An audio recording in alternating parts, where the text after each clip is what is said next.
ठीक है, बोला है YDSC Young's double slit experiment using monochromatic light of wavelength lambda.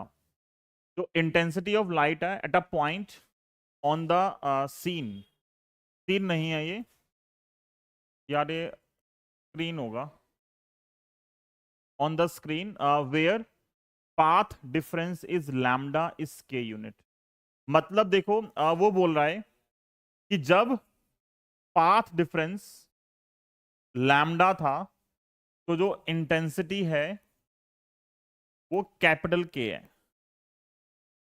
और जब पाथ डिफरेंस आपने लैम्डा बाय 3 कर दिया तो वहां पे कितनी इंटेंसिटी आएगी, ये क्वेश्चन बोल रहा है। यही क्वेश्चन आएगा हमेशा, बस वो इसी लैम्डा बाय 3 की जगह 3 वैल्यू देते हैं जनरली, वो लैम्डा बाय 3, लैम्डा बाय 4 और लैम्डा बाय 2, वही 3 वैल्यू बार बार रिपीट होती हैं। ये वाला क्वेश्चन एनसीईआरटी का है, ठीक है, तो मतलब काफी बार पेपर के अंदर आया है क्वेश्चन ये।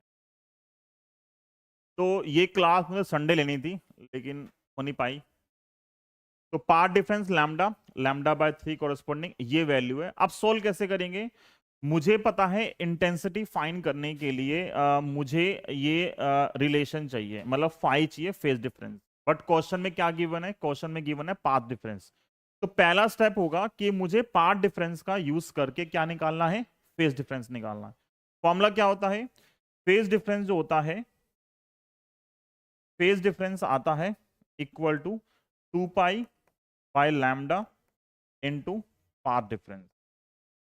ये फॉर्मूला है फेज डिफरेंस निकालने का। तो देखो पहले अब क्वेश्चन में दे रखा है पाथ डिफरेंस कितना है, लैम्डा। तो इनिशियल फेज डिफरेंस क्या आएगा, पहले वो आएगा 2 पाई बाय लैम्डा इनटू ये कितना है, लैम्डा, लैम्डा लैम्डा कैंसिल, कितना आ गया ये 2 पाई। पहले जो फेज डिफरेंस है कितना आ गया 2 पाई, एंड बाद में कितना आएगा 2 pi by lambda multiply by ये है लैम्डा बाय 3, तो लैम्डा से लैम्डा कैंसिल, ये बचेगा 2 पाई बाय 3। तो मैंने पाथ डिफरेंस का यूज करके क्या निकाल दिया, फेज डिफरेंस निकाल दिया। अब हम क्वेश्चन पे चलते हैं। क्वेश्चन को मैं 2 पार्ट में ब्रेक कर सकता हूं, ठीक है, क्वेश्चन को हम 2 पार्ट में ब्रेक कर सकते हैं। पहला पार्ट है कि बोला जब पाथ डिफरेंस लैम्डा था तो इंटेंसिटी कितनी थी, के थी, ठीक। तो मैंने यूज किया रिजल्टेंट इंटेंसिटी का जो फॉर्मूला आता है वो आता है 4i या 4a square into cos square 5/2, ये फॉर्मूला है।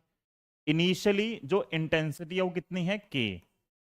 इंटेंसिटी के लिए कितना फेज डिफरेंस है, 2 पाई, तो ये आएगा 4i और कॉस स्क्वायर और 2 पाई बाय 2, उसे 2 कैंसिल, ये आएगा 4i और कॉस पाई का होल स्क्वायर। कॉस पाई कितना होता है, कॉस पाई होता है -1, तो k की वैल्यू है 4i और -1 स्क्वायर, और k की वैल्यू आ गई 4i, ठीक है, पहले रिलेशन आ गया। फिर मैंने दोबारा फॉर्मूला यूज किया रिजल्टेंट इंटेंसिटी का, अब आई आर डैश मान लिया, वो आएगा 4i और कॉस स्क्वायर 5/2।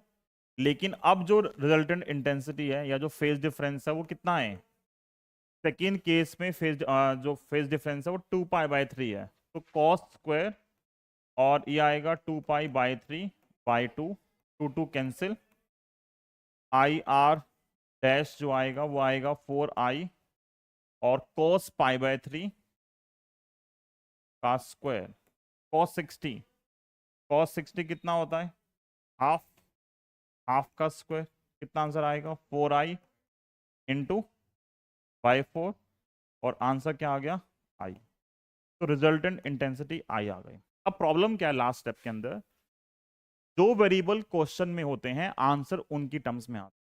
मुझे क्वेश्चन में दे रखा कि पहले जो इंटेंसिटी थी वो k यूनिट थी, क्वेश्चन में कहीं भी i नहीं है, बट मेरा आंसर किस में आ रहा है, i में आ रहा है। तो मतलब मुझे इस i को हटाना है।